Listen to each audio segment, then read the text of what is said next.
வணக்கம். இரவு நேர பிரதான செய்திகளின் ஊடாக நர்மதா சிறையில் முதலில் தலைப்புச் செய்திகள். ஒவ்வொரு புதன்கிழமையும் அரசு விடுமுறை தினமாக பிரகடனப்படுத்தப்பட்டுள்ளது. எரிபொருள் கட்டுப்பாடு முடங்க போகும் சுகாதார சேவை. கோர்மோஸ் நீரிணை ஈரானிலிருந்து வெளியான கடும் எச்சரிக்கை.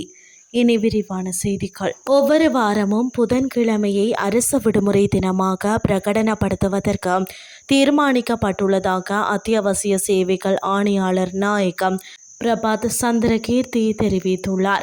அரசாங்க தகவல் திணைக்களத்தில் இடம்பெற்ற விசேட செய்தியாளர் சந்திப்பில் அவர் இதனை தெரிவித்தார். தற்போது போதுமான அளவு எரிபொருள் கையிருப்பில் உள்ள போதிலும் எதிர்காலத்தில் ஏற்படக்கூடிய நெருக்கடிகளை கருத்தில் கொண்டு இந்த தீர்மானம் எடுக்கப்பட்டுள்ளதாக குறிப்பிட்டார். சுகாதாரம், நீர்வளங்கள், மின்சாரம், சுங்கம் உள்ளிட்ட அத்தியாவசிய சேவை வழங்கல் துறைகளுக்கு இந்த விடுமுறை விலக்களிக்கப்பட்டுள்ளது. எனினும் பாடசாலை, நீதிமன்றம், பல்கலைக்கழகங்கள் உள்ளிட்டவைகளினதும் ஏனைய அனைத்து அரசு பணியாளர்களுக்கும் இந்த விடுமுறை தினம் பொருந்தும் என தெரிவிக்கப்பட்டுள்ளது. அதே நேரம் ஏனைய 4 நாட்களில் பணிக்கு அழைக்கப்படும் பணியாளர்களின் எண்ணிக்கை தொடர்பில் தீர்மானம் எடுக்க நிறுவன தலைவர்களுக்கு அதிகாரம் அளிக்கப்பட்டுள்ளது. அரசாங்கத்தினால் ஏற்பாடு செய்யப்படும் நிகழ்வுகளையும் தற்காலிகமாக நிறுத்துவதற்கு தீர்மானிக்கப்பட்டுள்ளது. இந்த தீர்மானத்தை பின்பற்றுவது தொடர்பில் தனியார் துறையினரும் அவதானம் செலுத்துமாறு பரிந்துரைகளும் முன்வைக்கப்பட்டுள்ளதாகவும் அவர் குறிப்பிட்டுள்ளார். இதேவேளை சுற்றுலா, விவசாயம், சுகாதாரம் மற்றும் பெருந்தோட்ட துறைகளுக்கு தேவையான பணத்தின் அளவு மதிப்பிடப்பட்டு அதற்கேற்ப கூடுதல் எரிபொருள் ஒதுக்கீடுகள் வழங்கப்படுவதாக தெரிவிக்கப்பட்டுள்ளது. எரிபொருள் கட்டுப்பாடுகள் காரணமாக எதிர்காலத்தில் மருத்துவமனை அமைப்பை பராமரிப்பதில் கடுமையான ஆபத்து இருப்பதாக அரசாங்க மருத்துவ அதிகாரிகள் சங்கம் எச்சரிக்கை விடுத்துள்ளது. சுகாதார சேவைகளின் தொடர்ச்சியை பேணுவதற்காக மருத்துவர்கள் உட்பட சுகாதார ஊழியர்களுக்கு போக்குவரத்து வசதிகளை வழங்குவதற்கு தற்போதுள்ள அமைப்பிற்குள் மிகவும் நடைமுறை தீர்வு வழங்கப்பட வேண்டும் என்று சங்கம் ஒரு அறிக்கையை வெளியிட்டுள்ளது.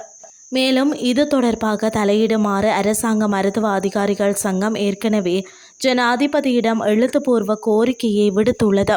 எனினும் சுகாதார அமைச்சகம் உட்பட எந்தவொரு பொறுப்பான நபரும் இதுவரை இந்த பிரச்சினையில் கவனம் செலுத்தவில்லை என்று மருத்துவ அதிகாரிகள் சங்கம் தெரிவித்துள்ளது.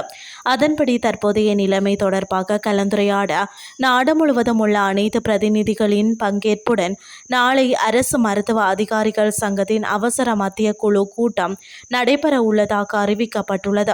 ஆரம்ப சுகாதார பராமரிப்பின் சிக்கல்களை ஆய்வு செய்து தீர்வுகளுடன் அறிக்கை சமர்ப்பிப்பதற்காக அரசு மருத்துவ அதிகாரிகளின் மத்திய குழுவால் நியமிக்கப்பட்ட சிறப்பு குழுவின் அறிக்கையும் நாளை சமர்ப்பிக்கப்பட உள்ளது.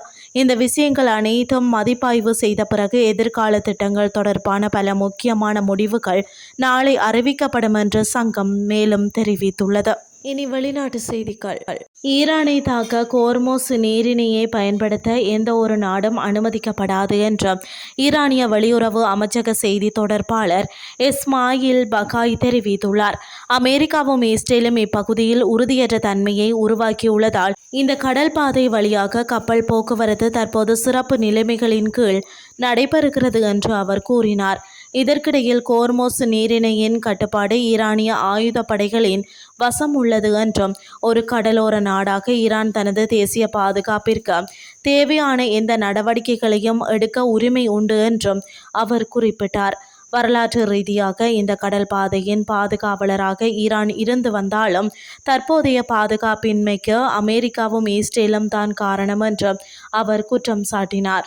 உலகின் எண்ணெய் போக்குவரத்திற்கு மிக முக்கியமான இந்த கடல் பாதையை தாக்கும் நாடுகள் பயன்படுத்தப்பட அனுமதிக்க மாட்டோம் என்று ஈரான் கடுமையாக கூறியுள்ளது. இத்துடன் செய்திகள் யாவும் நிறைவடைகின்றது. அடுத்து காலை 8:30 எதிர்பாருங்கள். நன்றி.